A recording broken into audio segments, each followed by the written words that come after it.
right? So you're gonna literally trade in this opportunity to do well for 3 or 4 years and set yourself up for life, versus literally spend the next 40 years paying a price for what you did not do when you were young.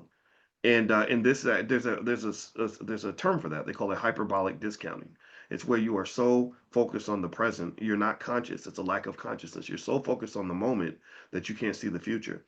And so ultimately, that was my logic in college. That's literally the thing that led me to get so far ahead of everybody else. Because if you know anything about college students, they just don't work that hard. And I wrote a book about it. It's called Everything You Ever Wanted to Know About College. I gave it to our 15-year-old, and she was like, she just kind of looked at me with like this blank stare and said, "Okay, thank you." But she's like, "I already heard all these lectures and every morning when you drive me to school." But literally, the thing was, I said, okay, it's not really that hard to make straight A's in college. It's just that we are intimidated, and we think that we don't have what everybody else has, I guess. I don't know. But really, if we work as hard at that as we work at everything else, then it's pretty straightforward and easy, actually.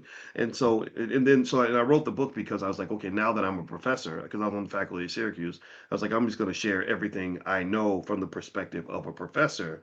And just so that way you can't come into college and say, well, the reason I did badly is because I didn't know what was going on. In fact, I saw something, and I'm going to get back to that slide I just shared with you, but this was actually on my mind.